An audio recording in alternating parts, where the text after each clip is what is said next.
Aye, the sea's gonna calm down soon. I can feel it. The wind is turning southeast.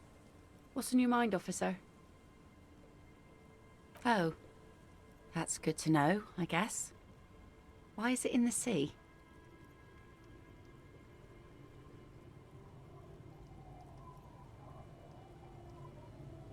That's great.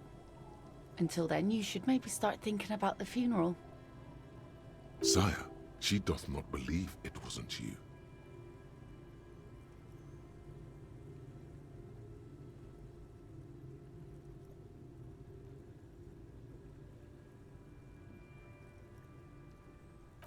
Police business. I understand.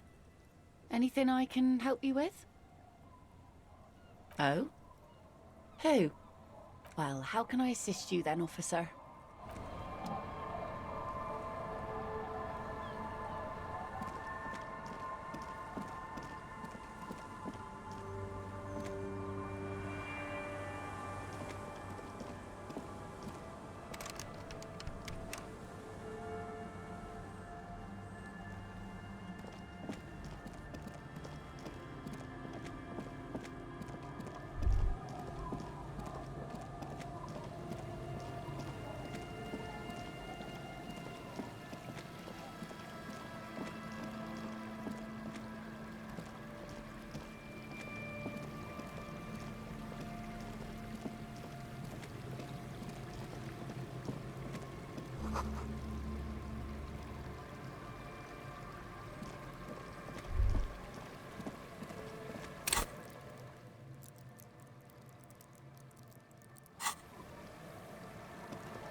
Hello again.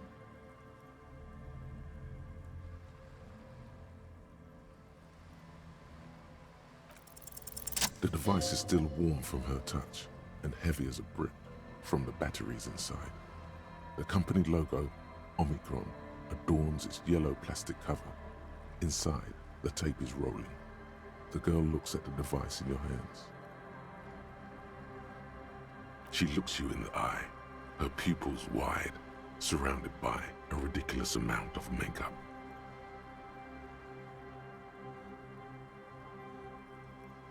The wind howls. She remains silent. It's real. Tell her. What is?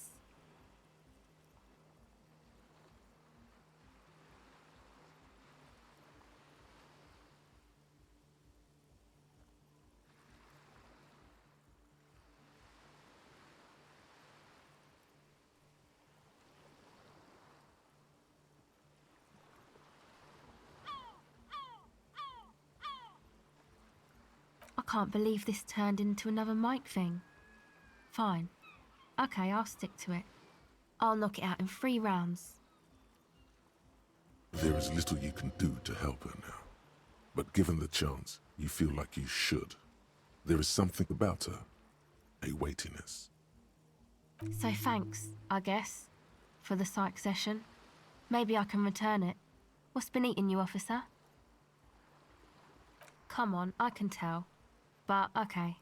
Be a boyadero about it if you want to. What is it?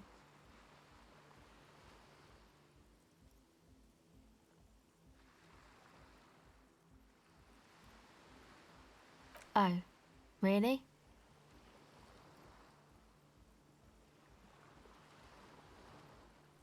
So, the thing that's been eating you is the slow pace of social progress?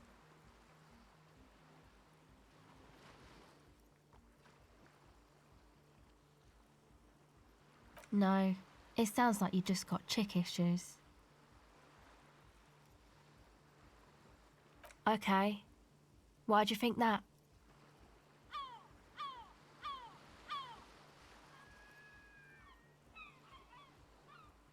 Wow, man.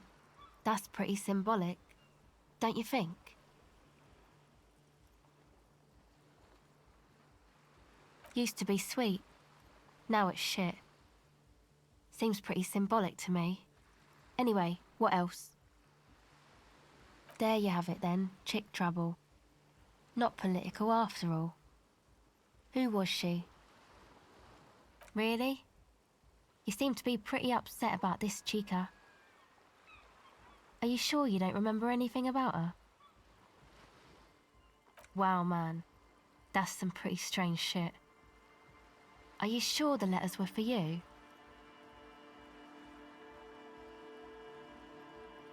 How come you don't remember, though? Is it like some selective memory thing?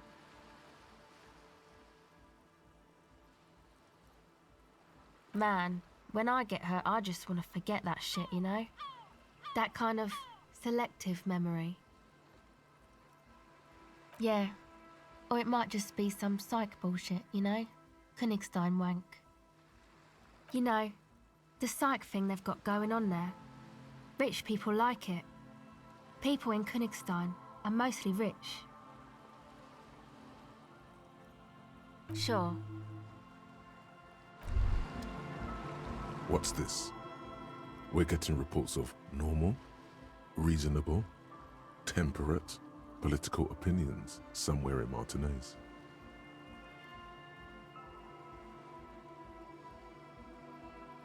The air suddenly feels calmer, more transparent in a strangely tender way. Perhaps it's the hangover. Perhaps it's a temporary surge of serotonin.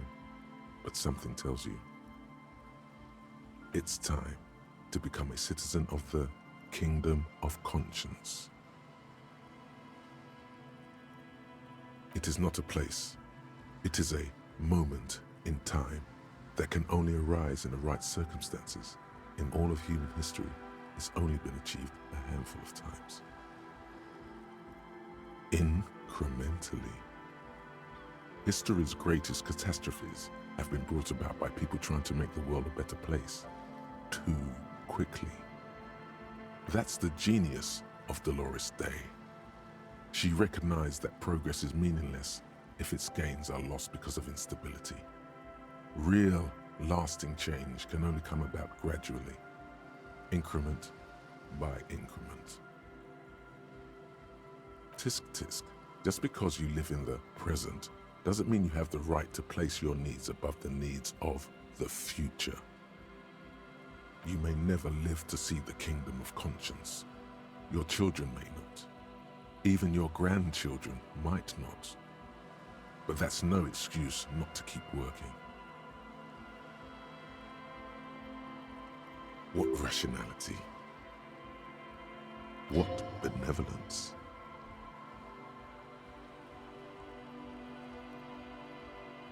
Do you believe the status quo is preferable to chaos and bloodshed?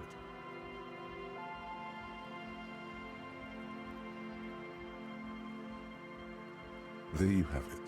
Sometimes holding the line is progress. The kingdom is difficult to comprehend and even more difficult to describe.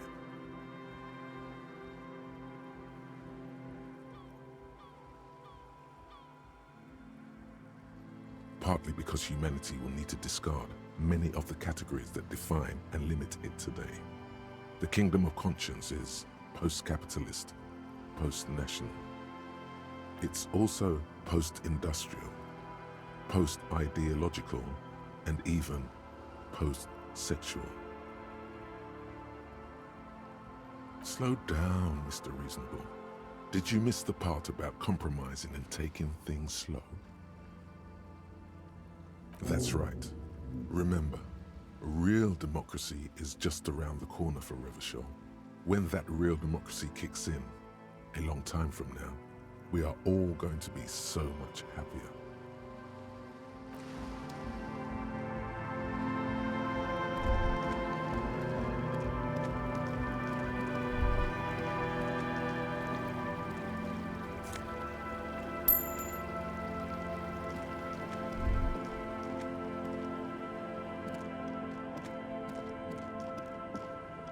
Heavy wooden doors, more than twice your height, stand shut in front of you.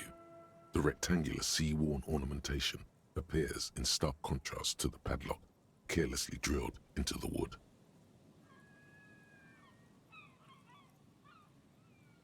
This cheap-looking padlock is sturdily built. It shackles together a hasp and a staple screwed into the wooden door. It'll be easier to break the staple than the lock. Also, that sticker is interesting, somehow. The padlock passes through a staple that's been hastily attached to the wood. Closer inspection reveals that one of the screws is not a screw at all, but a nail. The work has been done recently and is unprofessional, to say the least. Should you want to get through, it might be easier to just pry the whole thing off. Nothing happens, only the sound of the padlock rattling against the door. High above, the wind wraps the church in its rush, cold and wet from the ocean bay. It parts around the massive keel-shaped roof, like a test tunnel washing both sides, the way it has done for 340 years. The wind keeps its distance, so should you. The doors remain unchanged, closed with a padlock.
mirror hangs on the bathroom wall.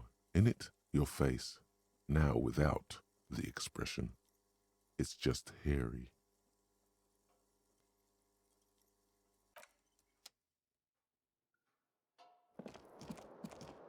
The bed is still cold from the broken window, and not too inviting. But it's yours. You've earned it.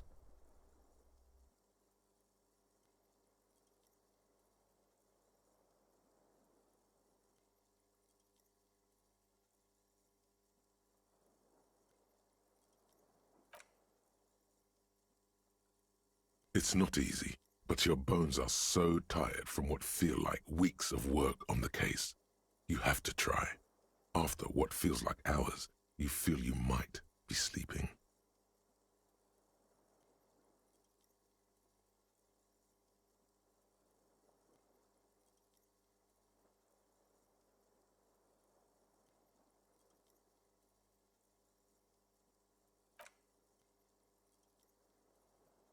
Thoughts, baby.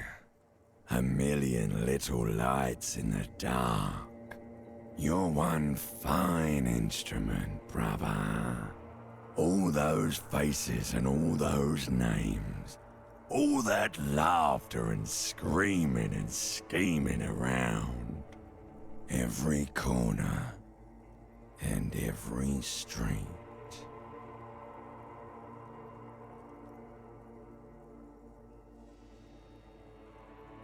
Recorded in you forever on ferrotape. On and on it goes for untold hours. At the disco where you first asked her to dance. Rising, rising above the dark curvature. The great wingspan of sleep, studded with stars.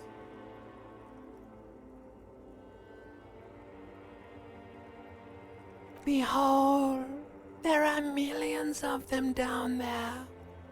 The first time, the last time.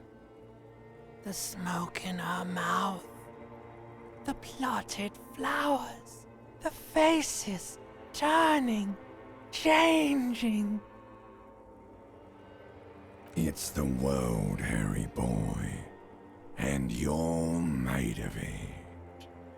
Every day you're out there, you make more of yourself from it. I'm afraid you can't be unmade now.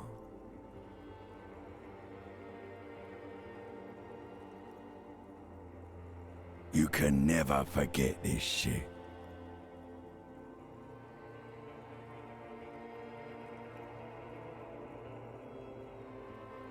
All stuck on loop, whirling, spitting out words and images.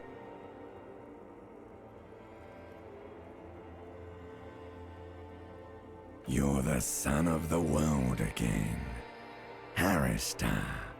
A ceaseless agent, picking up litter and old newspapers, collecting your little bubblegum wrappers and idiotic picture postcards. Meaningless, meaningless keepsakes.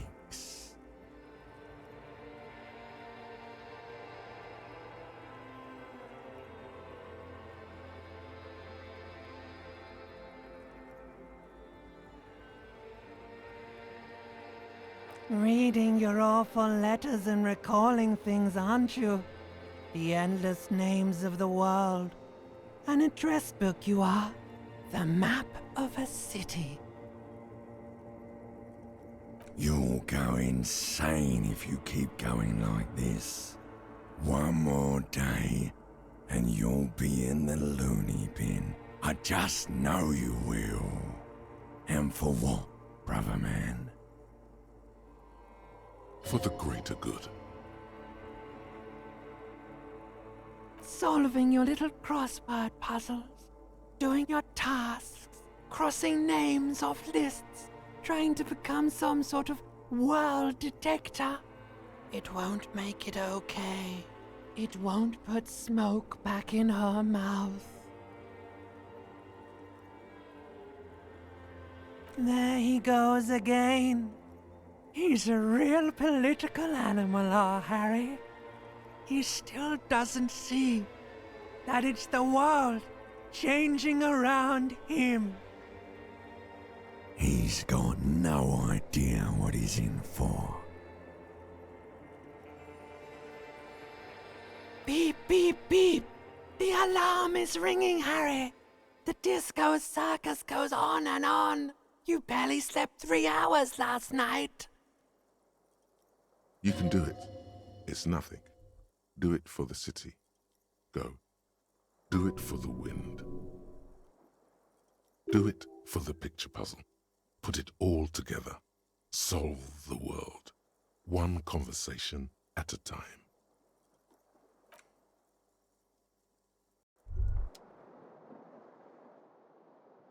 Good. You're up. Listen, there's something that's been bothering you for a few days now.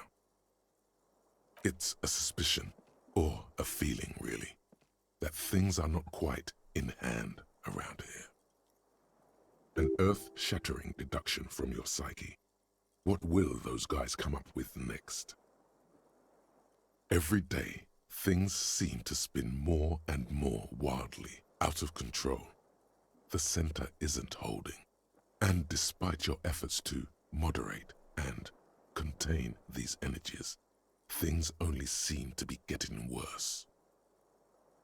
You've got to find out who bears la responsabilité. The most awesome, terrible thing. It is human nature to crave la responsabilité and to deny it. That's why it must be distributed across many different organizations, agencies, offices, and portfolios. Harry, you're thinking about this too narrowly. La responsabilité isn't concerned with trivial questions like who killed who. It's about the real issues, the human welfare index, the price of staple goods, the transition to real democracy. Whoa. This isn't some kind of dictatorship. You can't simply seize la responsabilité for yourself. It must be given by a legitimate authority. Like a committee. You don't need no stinking committee. You're the law.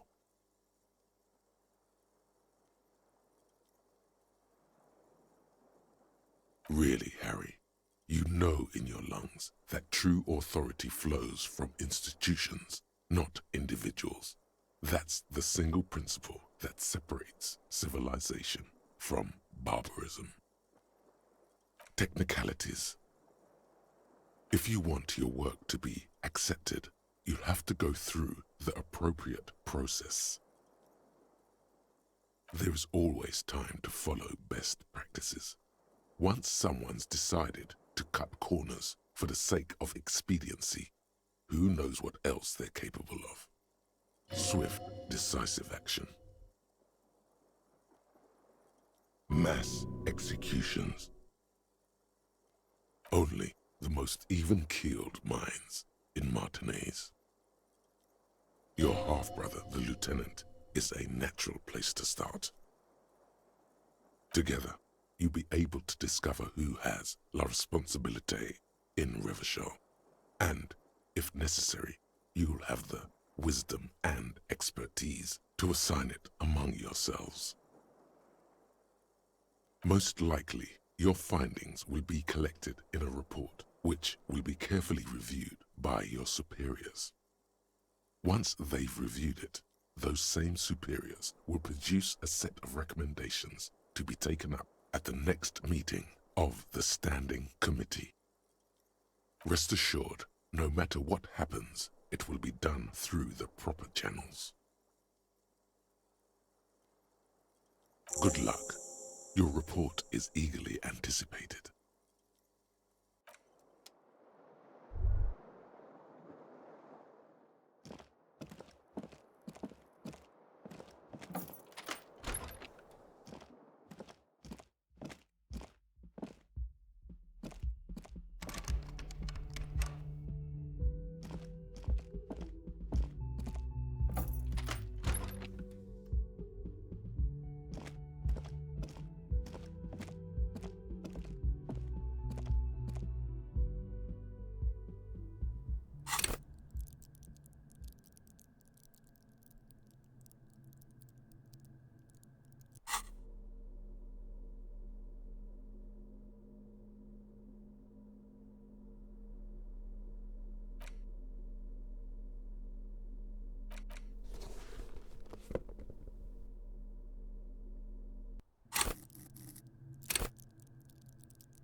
Hello, officer.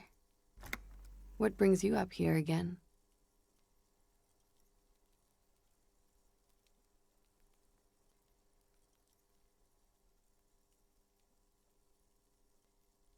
Ah, yes. The night before I saw you in the hallway and reminded you're a police officer. The date of your re-entry into the fossil record.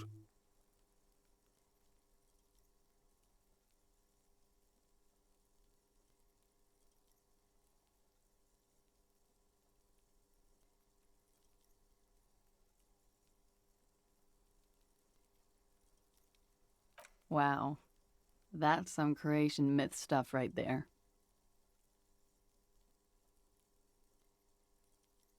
Wow. ELYSIUM. You don't hear that term often. There was the usual ruckus. Loud disco music. I can't say. Probably not. Sounded like you were flying solo. Oh, yes. Various artists. Ostentatious orchestrations prime among them. Oh, that? Yeah. Whoa. The less said about OO, the better. Were huge where I come from. I was very young then, of course, like 7. Life gets hard, but we go on.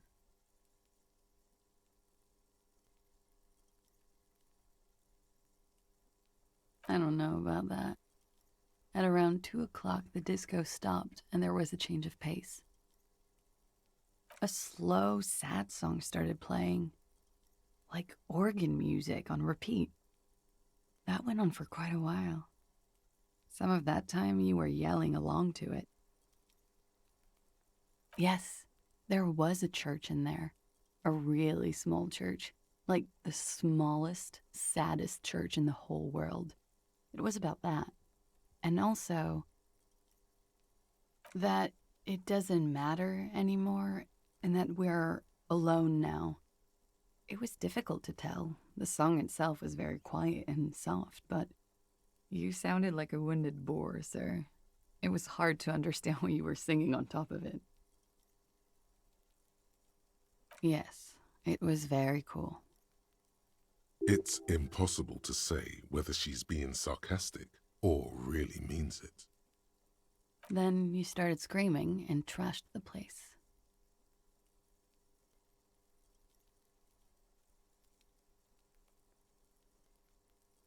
No, it didn't sound like there was a fight. It sounded like someone was trashing their room. A window was smashed, the tape player probably, the song stopped. And furniture too. A real destructathon. There was screaming. Then I think you passed out.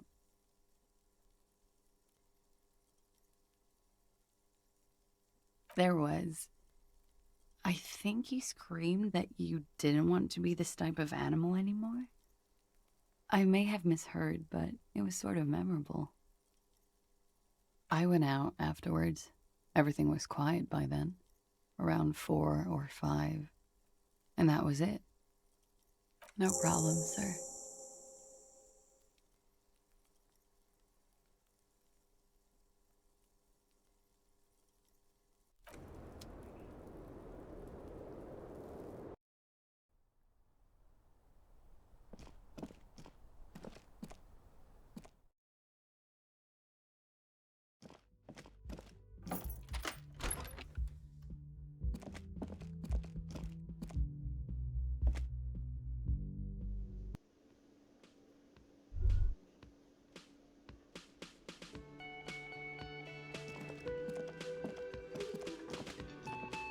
You look like shit. And I don't mean that as a metaphor.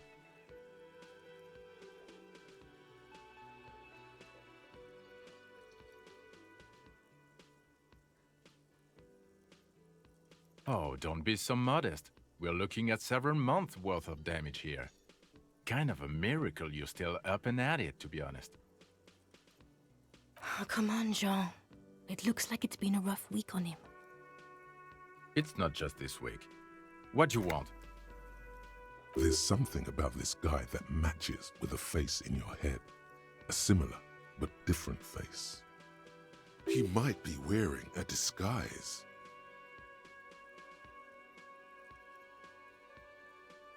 Yes, it's a hobby of mine. As if waiting for some kind of reaction or response. Something to click. It's not happening though. Who is this guy? I'm not getting involved in this. It's not my style, he thinks, glancing at the man in sunglasses and the woman beside him. Oh boy, they're mad at him. No wonder. He just doesn't recognize them. You know what it is. It's like the two of you know each other. Just ask him. Oh, I definitely know you from somewhere. Another life. Yes, from another life. A different life. Maybe the life of a police officer belonging to the ranks of the... To what station do you think you would belong in this alternate and totally fictional reality? Okay, that's plausible. That's entirely plausible. Now we're really getting somewhere. Somewhere good. Okay.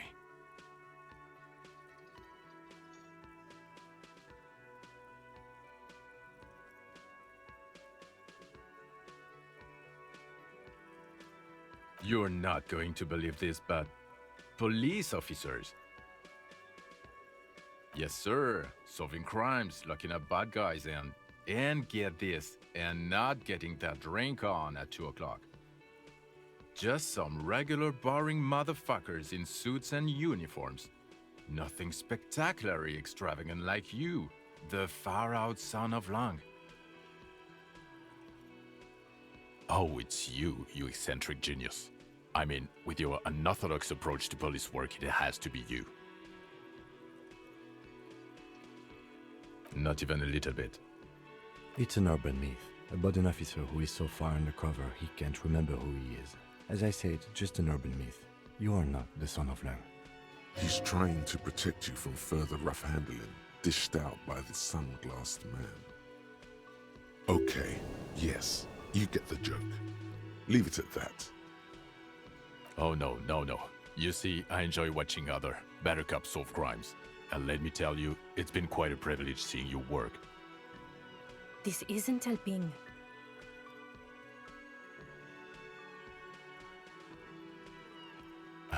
Neither can I, partner. Neither can I. It's a mere second, but it feels like you saw something. A gram of compassion in that sadness. About what? You don't look like a cop. You know what you look like?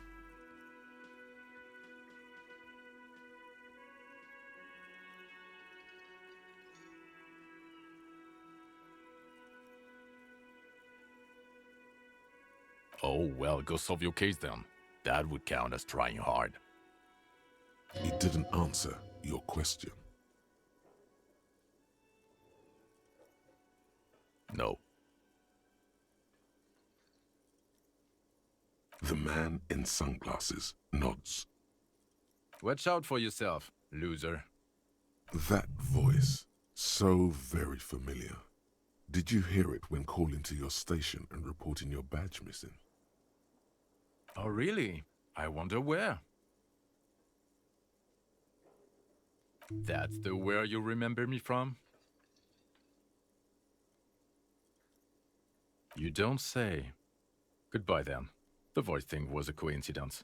Run along, asshole. Okay, the man with the sunglasses and his hypothetical Station 41. Weird, right? There's something missing here. Something you can't put our finger on. You know what? Just ask him. I know it sounds crazy, and you'll probably get laughed at. But still. Yes, just cross it off the list. It's probably not true, though. Again? I can't believe this shit. I'm going to say no, just to see what you'll say to that. What'd you say?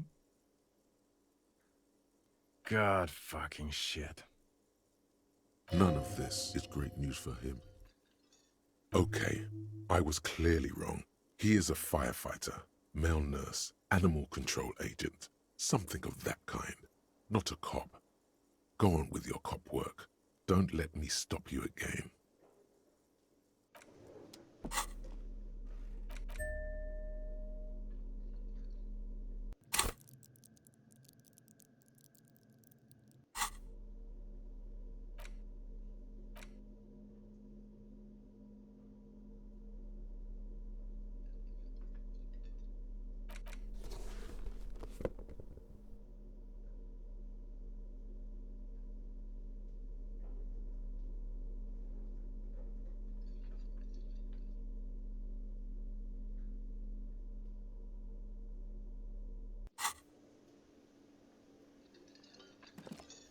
Hello, dear. It's good to see a familiar face. Thank you for doing that, dear. Her smile is weary. Her earlier ebullience has left her. Morel still isn't feeling well. I convinced him to stay at Gary's to get some rest. I'm afraid the cold has really gotten to him. I'm sorry, dear. You've had to drudge through them so many times. Such is field work. A young person's game, as they say. Her voice is shaky. What is going on here? Morel will eventually, or we'll talk Gary into going back out, perhaps. The lieutenant stares at his shoe, caked in mud. He doesn't say anything. That really is too much, sweetie. Thank you for your dedication, but I can see you're coming down with a cough yourself. Very strange. Why is she not letting you do this? It's like she's given up. Different? How?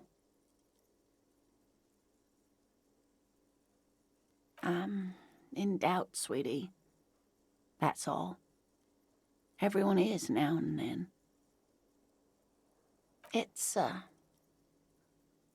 strange feeling. I haven't really told this to anyone, but you are a police officer. And when a police officer asks, you must answer. Do you ever wonder if some lovely story from your childhood is just that? A story? Or a dream? Seeing the Insulindian phasmid was just a story I used to tell people. I didn't really think about whether it was real or not. Morel's so proud of it. He always tells everyone. A terrible sting in the heart. Regret.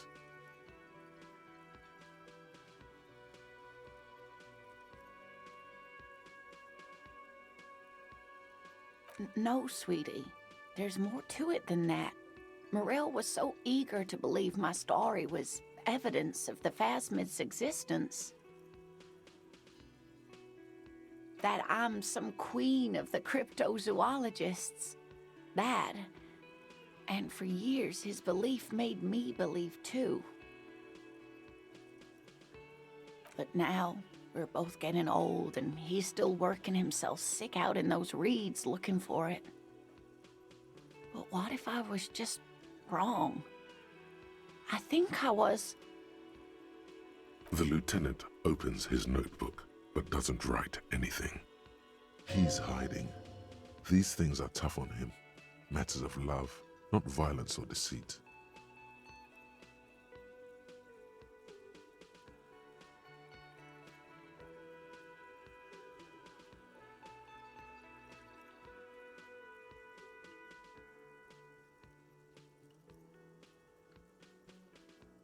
A true believer.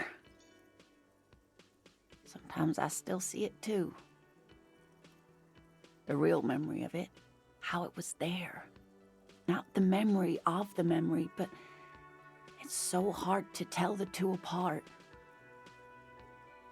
Either way, I should go.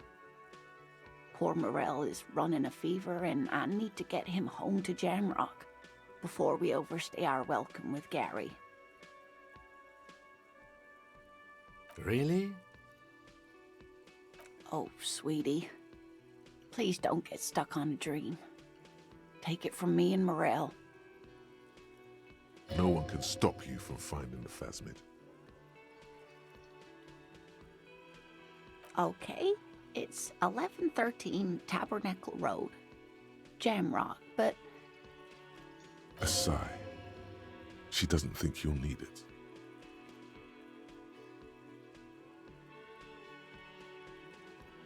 Oh no, thank you, but I can get there on my own. This old thing is gas-powered. And then a taxi home. It's not so bad. You're welcome, sweetie. I'm glad it helped you, even though it turned out to be a waste of time. A lie. A fool's hope. Say her lips moving in silence. Like that, she drives off. The gas engine sputters quietly as she gets to the doors, then pushes them open. Outside, it's raining. We should go too.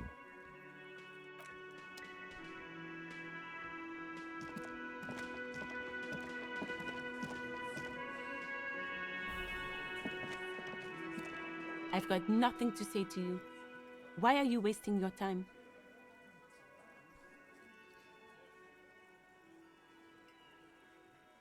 Like I already told you, I'm a legal counselor. Do you have hearing problems? I am not. You could be, Liz. You could be anything. You could even be a model. Even a mod? Glenn, I went to law school. I am an attorney. He's right. With a face like that, she could be on the cover of Le Debutante International. The cold look in her eyes speaks louder than words. She is not amused. It's not her. She's not a hardy girl. Definitely.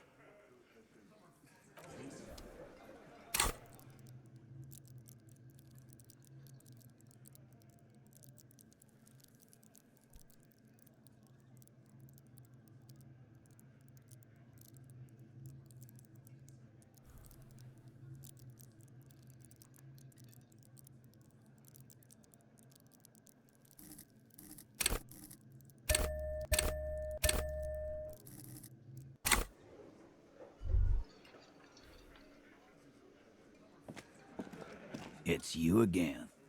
What is it?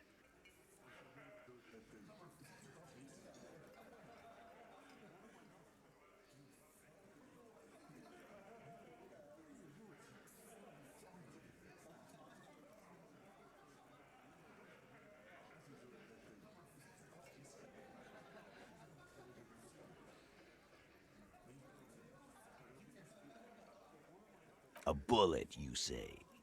That's mighty curious. Indeed, mighty. How did it get there? Well, there are so many bullets in the world, and so many heads. I guess it's only logical. At some point, one of them bullets had to end up in one of them heads. It's bound to happen again, you know? Just statistically speaking, of course. Sire, it would be an event most dramatic if you were to produce the bullet and dangle it before their very eyes.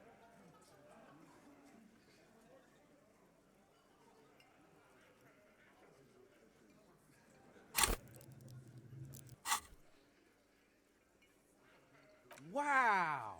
He's got it in a real evidence bag and all!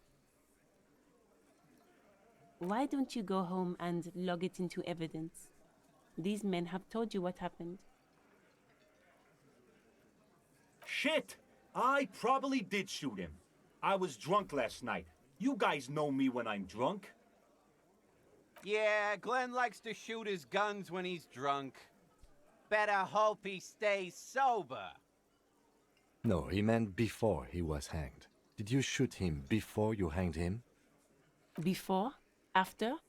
During? This is getting ridiculous. They told you what happened. Stop wasting your time. You know what I think? I think he was shot in the head as a kid, and his brain grew around the bullet. Around the bullet, man. That's a good one. All the goofing around is to avoid lying. It's a technique. They're only pretending to enjoy this. Beneath the act, they don't like you knowing this.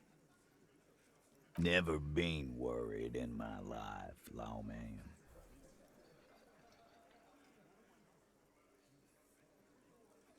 It's not like you blew it wide open, but there's a little crack in there, somewhere. Fuck! I knew that fucking whore couldn't be trusted. For the record, Titus Hardy did not explicitly specify the victim as a whore, nor did he say anything about trusting her. Oh, shut up and stay out of this, Liz. He raped her. He was out of his fucking mind. You have no idea. She's just in denial, asshole. You don't understand the traumatic experience. She's shutting down, and she doesn't fucking trust you. Yeah, she's crazy, you know. A crazy bitch. You know the type. She's fucked up. This is a diversion. Stay on track.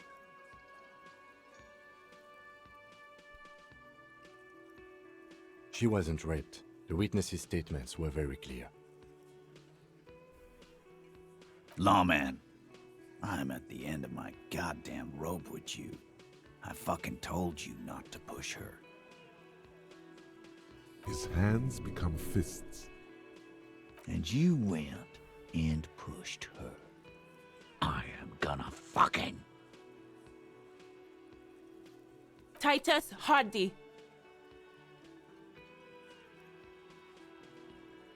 Success.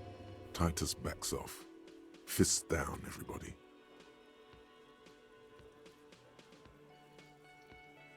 Goddamn, no one tells you to put your fists down.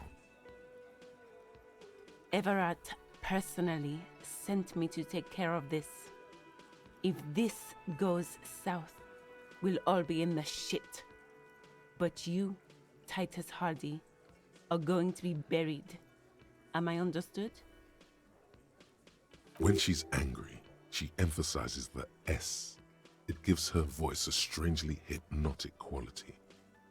Look, Copper. We know that that fuck was a rapist and a killer. We got him confessing to it on tape. Show it to him, T. What's the harm, right?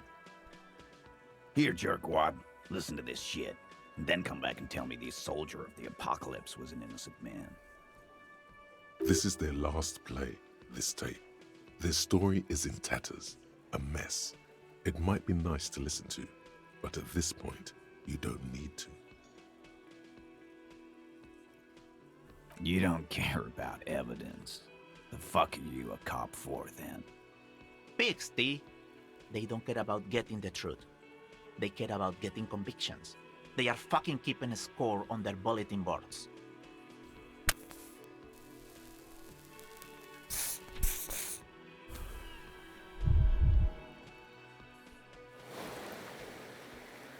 I won't be on your bulletin board.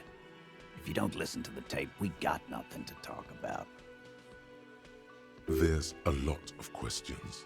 If you ask them now, they'll just keep bringing up the tape. Listen to it, and they'll have nothing to hide behind. Don't forget your tape, lawman. Compliments of Titus Hardy. You do that. Oh, And keep it. Maybe you'll need a reminder of human ugliness someday.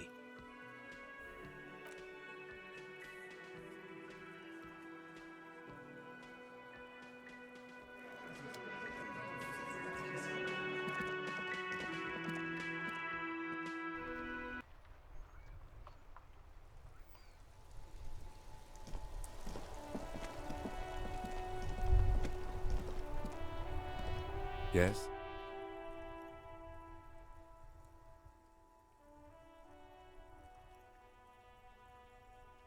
I'm glad to hear it, Detective. I was wondering when we'd get to this very subject. If you ask me, it's past time for you to cut back on the smoking. You seem like a man with a death wish. It's quite disturbing. And I hope we don't even need to discuss the street drugs you've been abusing.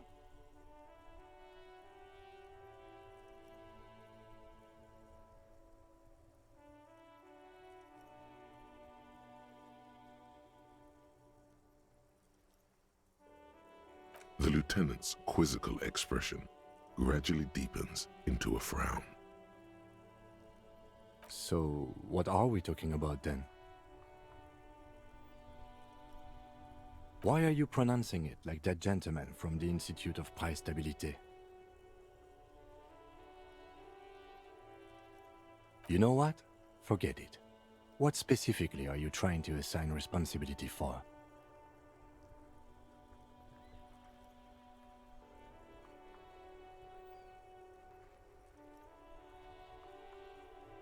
Ah, now I understand. Next, I suppose you're going to tell me you need to form a committee to assign this responsibility? Simple. Because moral intern types love to form committees. In any event, I am just a humble law official. I may work under the moral intern's umbrella, but I'm certainly not qualified to serve on any committee. You know who might be, though? That Mr. Villedroit, the gentleman you met in the young man's apartment. If I were trying to get in touch with the coalition, I would start by seeking him out. But first you might need to speak with his young companion. Now, was there anything else?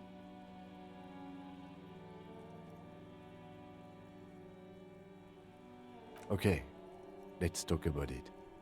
You stole the boots. Congratulations. That must have taken an enormous concerted effort, considerable ingenuity and timing. Now, I'm going to report you and you are going to go to jail. Lie. Lie to get out of it.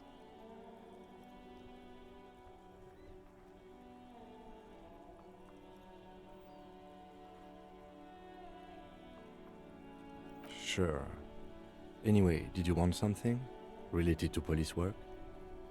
I don't care about your insane theft, the lieutenant thinks, and looks away from the boots. Just know, if anyone asks me, I will snitch on you.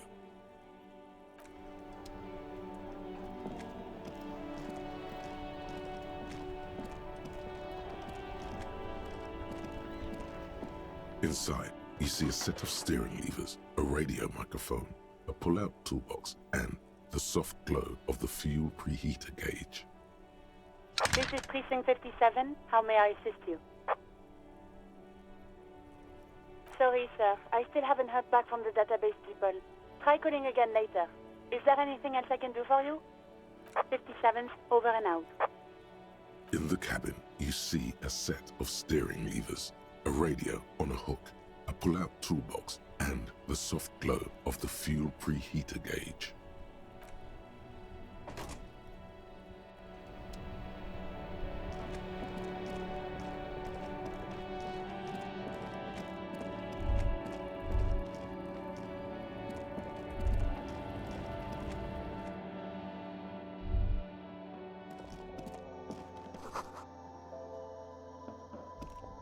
The tear machine stands in the corner. A small cabinet on the wall is filled with various medicine bottles, nasal sprays, and blister packs. Okay, here. I hope Saint Baptiste makes you feel better or something. Okay, here. I hope Saint Baptiste makes you feel better or something. Okay, here. I hope Saint Baptiste makes you feel better or something. Okay, here. I hope Saint Baptiste makes you feel better or something. A colourful display of cigarettes and alcohol bottles line the shop wall, inviting you closer. Again, I'm obliged to inform you that both alcohol and cigarettes damage your health.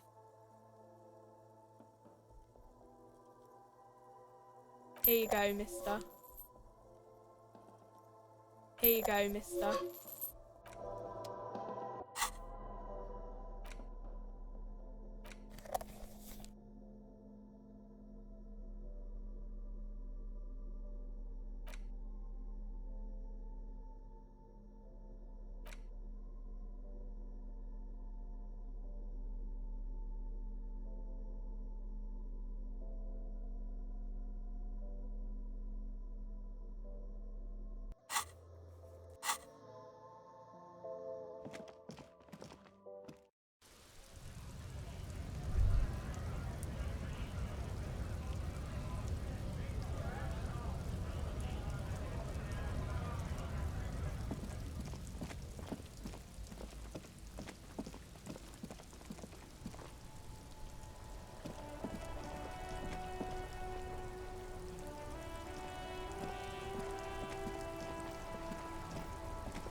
That's one brutal motor carriage.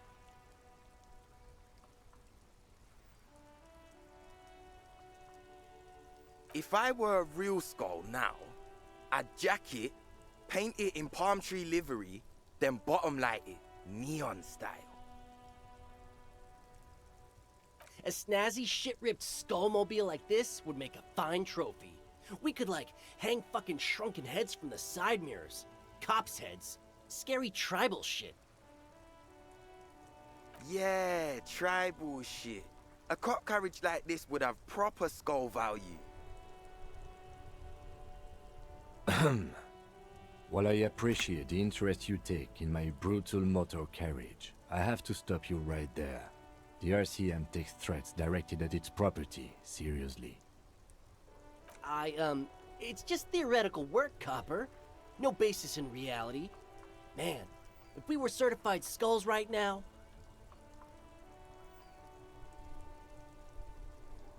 Skulls. Now there's a strong organizational title.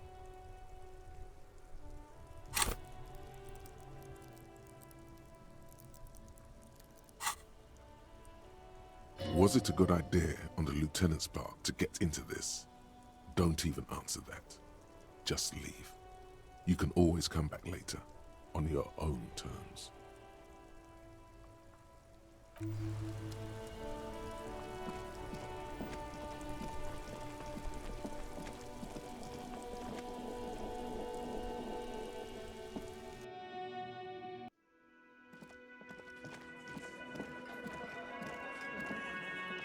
Behind the dockworkers, a ceiling-height window.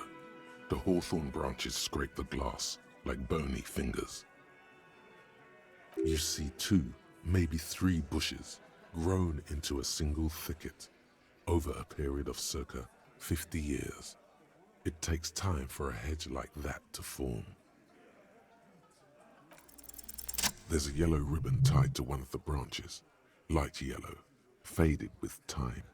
A tiny splash of color in the blackness of the thicket, hanging from it, a bronze key.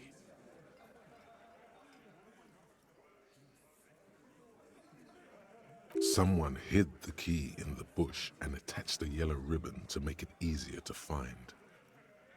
It's close enough to the latch up there. One can slide it open and just take it.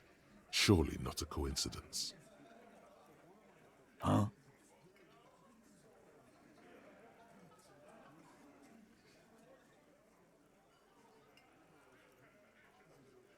And I need the fatty to get his feet amputated because the smell is killing me.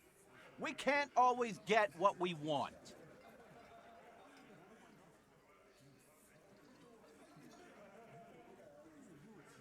God damn it, Dennis. You know I can't help it.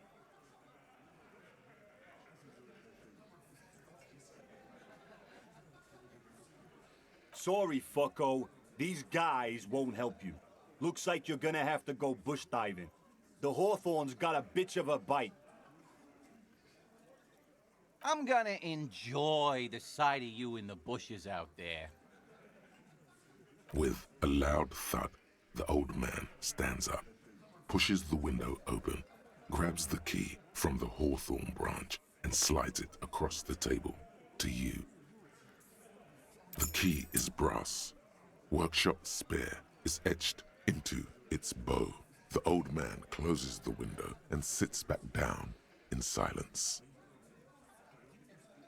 Come on, man. We were just having some fun. Where's the harm in? I'm tired of listening to your shit.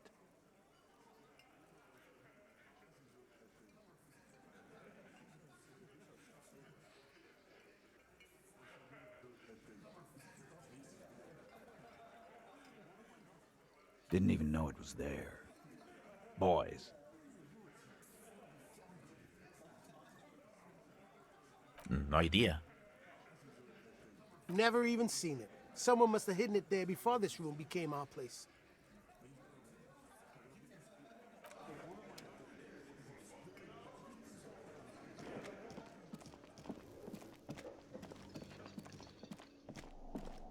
You see a heavy steel door with a prominent dimple lock.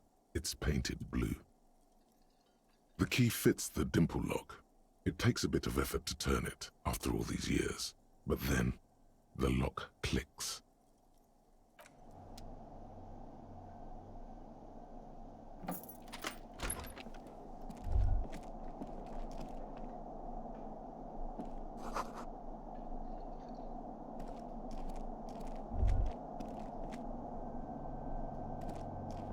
Over there, in the corner. Not just any pinball machine. This is the pinnacle of pinball. Cornelius Gordy and the Mountain Goats. It's lit. You can't wait to get your hands on it.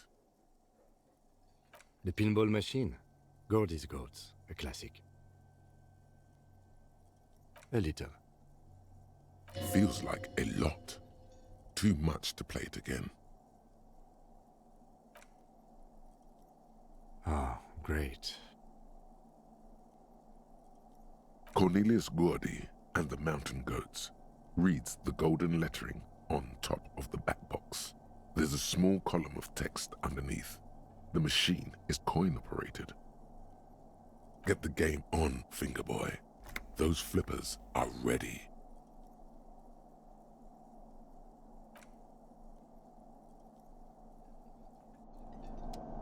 Over there, in the corner.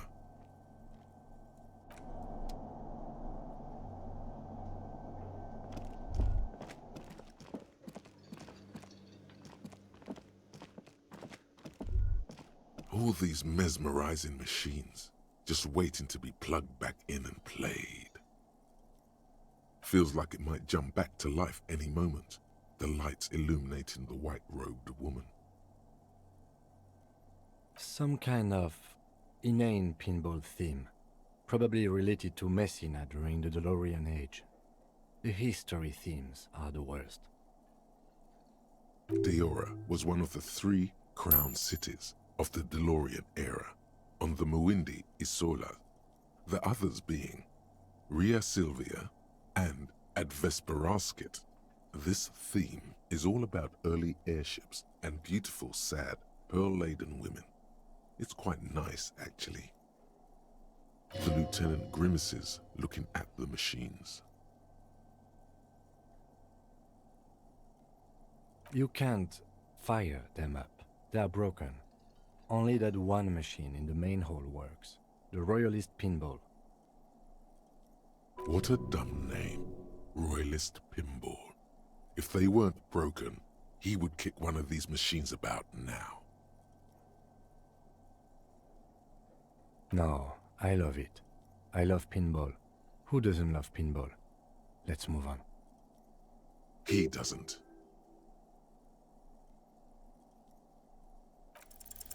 Kim Pinball Kitsuragi.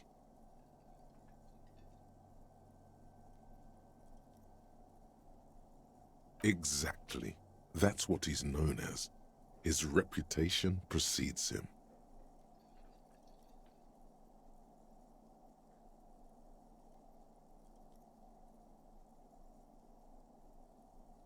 What? So now he remembers. Fine, I'm Kim Pinball Kitsuragi, aka the Kimball. You remembered. Congratulations.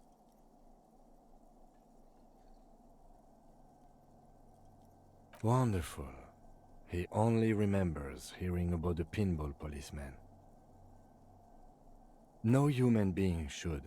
It is a game that requires no skill and a childlike affinity to flashing lights and to fantastique, science-fiction, and historic romance franchise. It is lame. I am not called Pinball. It was used to taunt me a long time ago, before I became a homicide detective and got my lieutenancy. Fine. I was a juvenile police officer for over 15 years. It's how I started out in the RCM. Once I had to infiltrate a pinball ring, as you do when you're a juvie cop. Unbelievably. To do that, I needed to become a pinball champion. I trained for 9 months. The job was successful and I was moved out of the juvenile wing to homicide.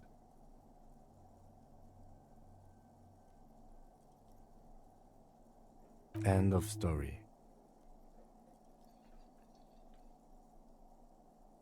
That time is over now. I was already a 38-year-old man. It was unbecoming, as was playing pinball.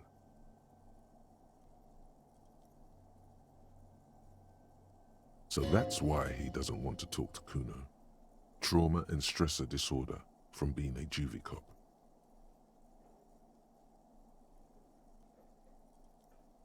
It's best if you handle the juvenile delinquents.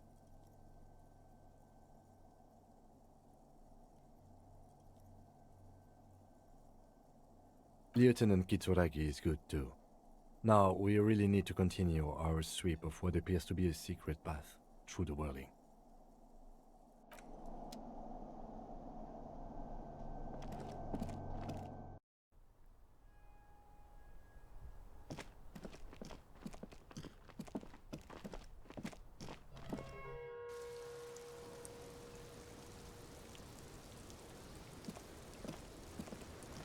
Officer, what brings you up here in the rain?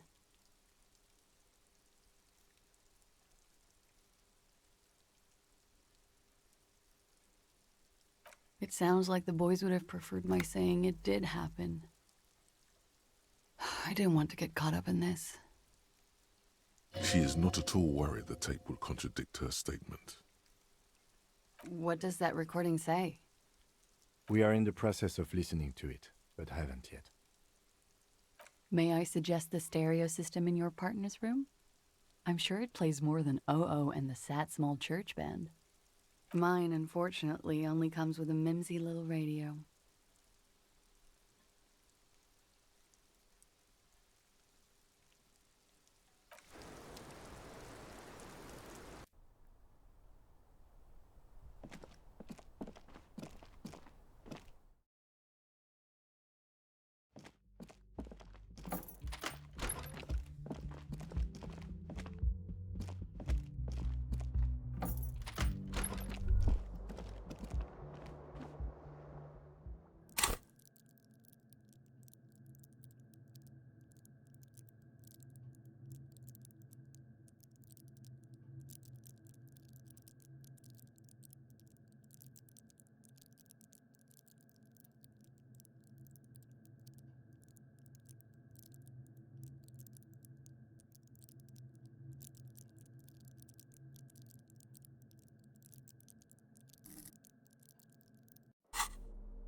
porter reel is just what you needed. The reels attach to the apparatus with a satisfying click. The tape is routed behind the magnetic reader. You push Command Set, and the tape starts spinning. Violent static and machine sounds fill the air. This isn't Revachol. This is a fucking village. I can almost see the elephants. The harbor. That's the sound of a Kvalson crane. When this shit is done, I'm gonna tear that place up. Soldier of the Apocalypse style. Kill shit. Dogs and chickens too. Gonna run a room, Cordy. A real nice room. I don't give a shit. I'm fucking done. I'm done mentally. I'll fucking do them all in. Rape that disco cunt on the counter. You know, the dance a whore upstairs. Do it Kohoi style. Never did get that taste out of my mouth.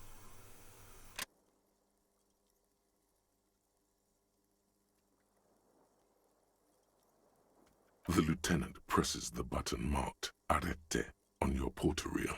The tape stops spinning. A village on the Samaran Isola, in South Safre. Grad committed war crimes there, the kind of thing he talks about. The South Safre conflict is an ongoing proxy war between Grad and Safre. It has been hot for 12 years, with the atrocities piling on, mostly committed by the Grad. Who knows? Maybe the tattoos would have an answer. We would need to know the story of this man's service. A symbol of soldier of the apocalypse style conduct in a civil environment. End of recording. It seemed authentic enough. Probably recorded off the shortwave, then edited to seem more incriminating. He sounded like he was on patrol around the harbor walls. Still, there's more going on here than we know.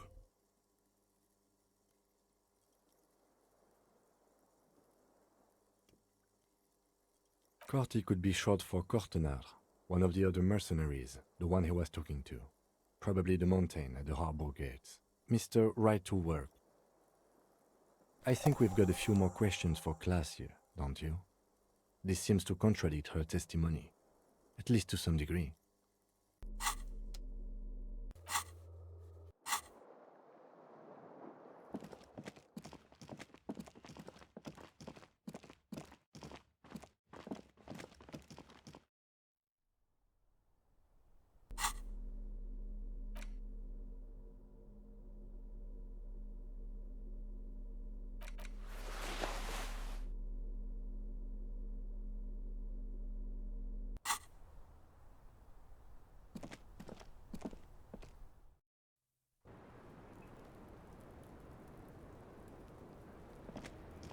Officer, what brings you up here in the rain?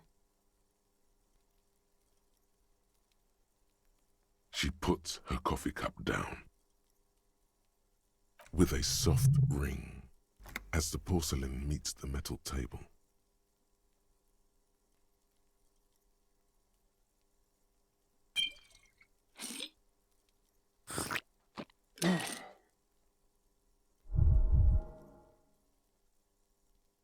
This does not surprise her.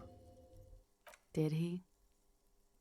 I never said he was a good man, or that he had good intentions, only that he was never bad to me. She doesn't care. If anything, she sounds amused. Where did they get this recording exactly? It's intercepted radio chatter of the deceased, recorded via a de-encryption station. It's authentic enough. Does he say he's gonna do it Soldier of the Apocalypse style?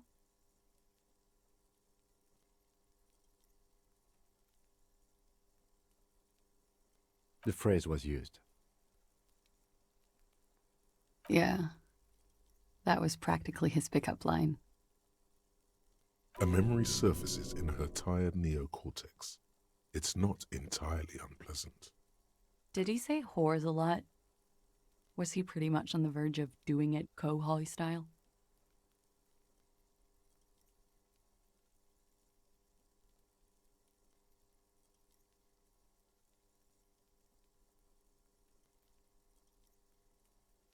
He wasn't actually there. He didn't do a tour, or at least didn't tell me he did. Would have been overkill anyway. He lived his own little Kohoi. It wasn't his everything. No, I'm pretty sure he did all those things, and then had to internalize them to keep on living, until they just sort of turn into his, what's the word I'm looking for? She's quite observant about the human character, trained to observe, even.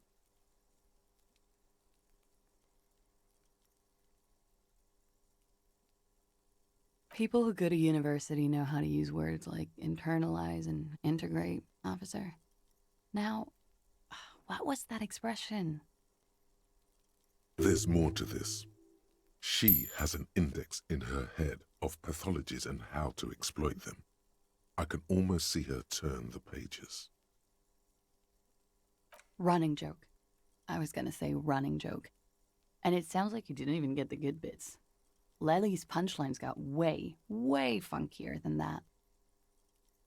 He was like the Semonese conflict, the Kohoi massacre, and the 36 famine in Yezut all rolled into one person, then cast in Orani ceramic armor, which he wore in bed and in the shower.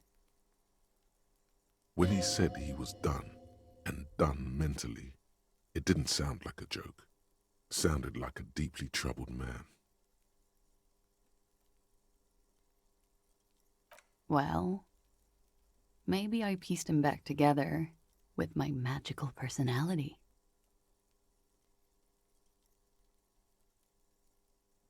We're all scraping up any happiness we can find, officer. Going around with our little scouring sticks. You, your first love, Mr. Kohoi here.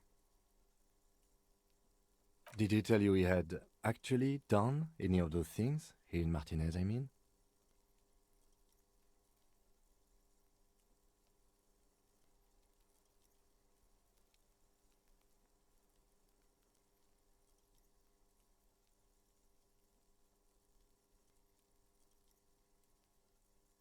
No. We were too busy laying waste to our own nervous systems to direct any of the fury outward.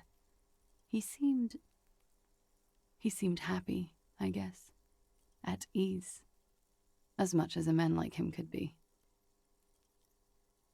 What kind of man was he? Before you go, ask for details. She seems okay to talk about it. Thank you for clearing that up, miss. Whenever you're ready. I'm interested to hear what Titus Hardy has to say now. She takes a very small sip of her coffee and smiles. She looks back. Time moves slowly. The triangles of her face rearranging into a weary smile. Don't worry. We will protect you from her beauty. We will consult you through the reefs and sounds of her persona. We will see through deceits. You are shielded. You are wise. You are advised. There are muscles on long white bones that line her limbs, just below the silver jumpsuit. Nothing, just time passing. Don't worry. You are not a fool. Anything out of the ordinary and you would be notified. Air moves in your windpipe. Your heart beats.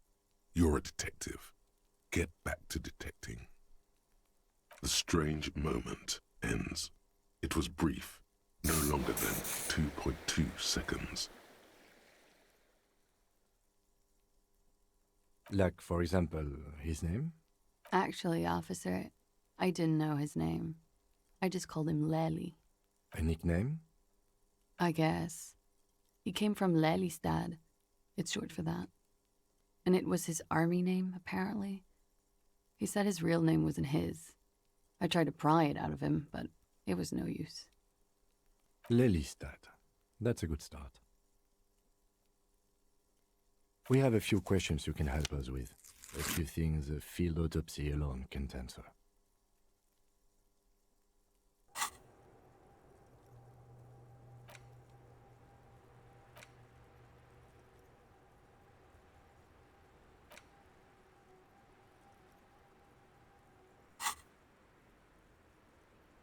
The young woman cranes her neck, trying to catch a glimpse of the page the lieutenant passed to you. On it is a list of autopsy observations recorded neatly in blue ink. Everything left to be clarified is in the column on the left.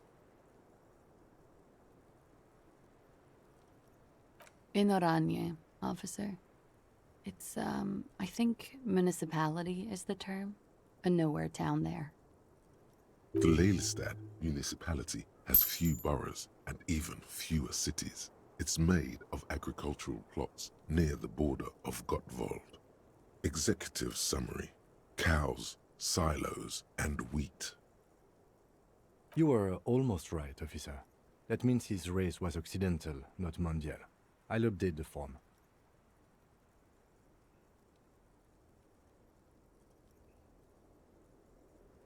Yes, we were compatriots.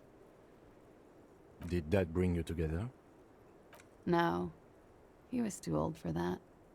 And from another part of Oranjenrek. I didn't even understand his accent. What brought us together wasn't Oranje. It was bad habits. Sex, alcohol. No love for Mother Oranje. But wasn't he a soldier? This could be worth pursuing. No, he left the National Service after they taught him to do what he did on Seminine. He wasn't the flag-waving kind.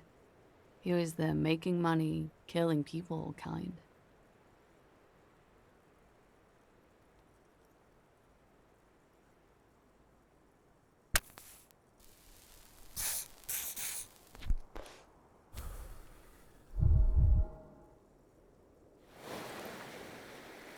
He was by no means a stupid man. A people person, a small platoon leader, certainly not a patriot.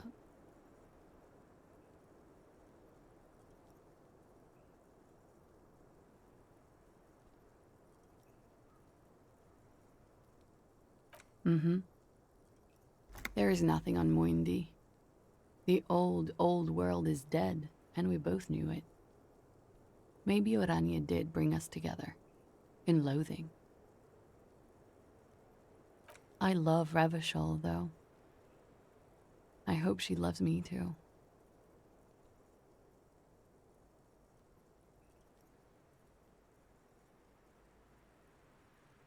He was 42. 42? Are you sure?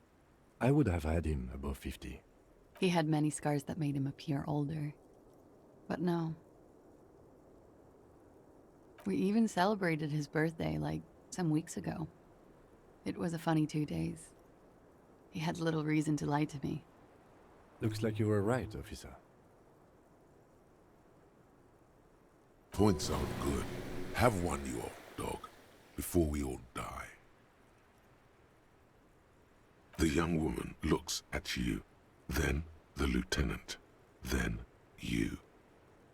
She's clearly sensing something. A spike in testosterone levels, perhaps. Blue. Light blue. They were like little blue galaxies, you know? It was strange, seeing those eyes in his fucked up face. Pardon the swearing. I do him an injustice. He wasn't ugly. And he had a beautiful, soft voice.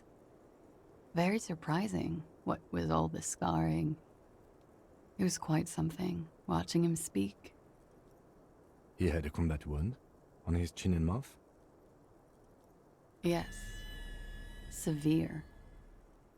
It made him look like half his face was cracking away in some strange smile. That and those eyes. Ah, yes. His hair, if you can remember? It was light brown, almost blonde. He darkened it with brilliantine, made oily. Not nice to stroke. I couldn't convince him to leave it alone. No.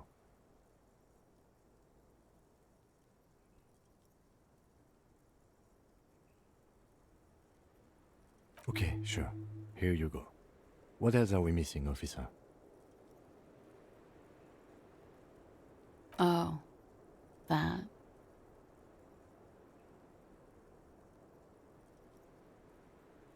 Sure, service history. It was mostly for showing off to chicks, though. How? Imagine him lying in bed. Freakish musculature laid out on the sheets.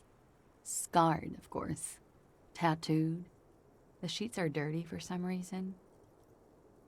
Is this Orani's lit?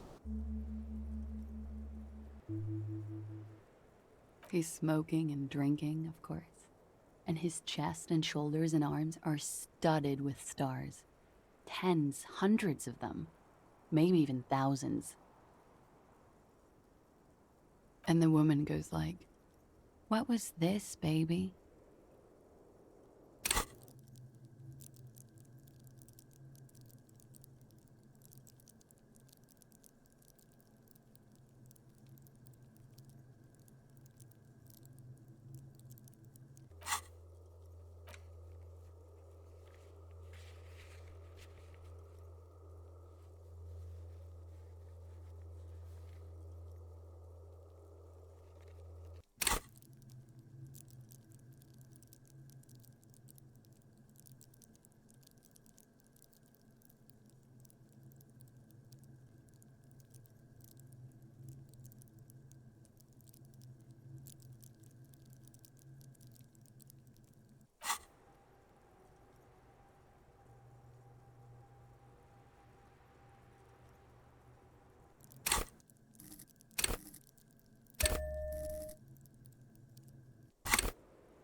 And he says, "That was too hardcore. Don't ask me about that." So she goes, "Okay, but what's this, baby?" And he's like, "Saw some bat shit there. Killed some loincloths." And so it goes. Star after star, port after port, third world country after third world country. And he's done horrible things in every single one of them. Oh, yeah. No, thank you. I've seen enough of him dead. I can tell you what they meant without looking at them. Go on. He was a blue-eyed boy with thick arms, from a small town. He was also poor, and the government of Orania needed some people killed, so they turned him into a grotesque killer. For money. He went to Killer Academy in Vredefort. Then he killed some people on the Seminine Islands. And on other islands, too. All of the islands. After this, he came to Revachol and got killed himself.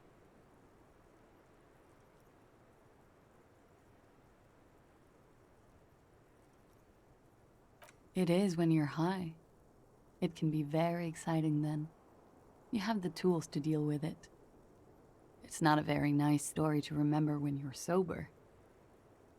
A change of topic? All right.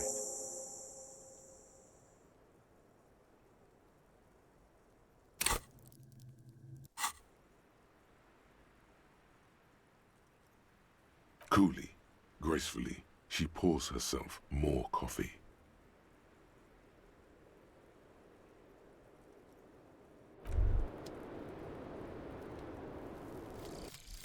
Cup of the apocalypse. It's not fire. It's not ash. There will most certainly be a sea of corpses leading up to the event. But it won't be war or pestilence that causes it.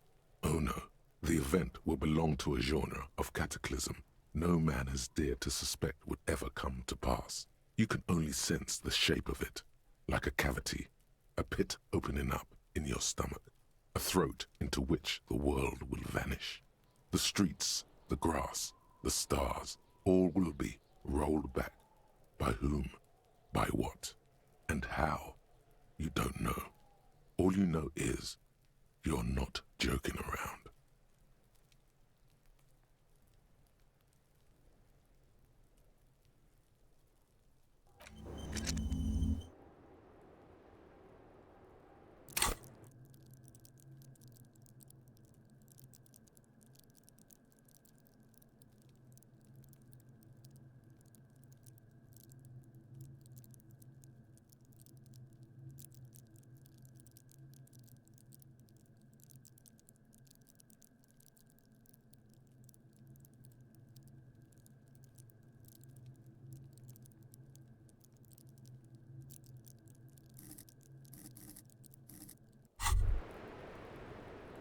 Wait, stop. That man, bloated beyond all recognition, was 42? Below the damage, the weeks of decomposition, all the swollen indignity of mortality, he was 42 years old? How old are you? That's where this is going. 45,000 liters of raw alcohol has left its disfigurements. What lies beneath, you wonder?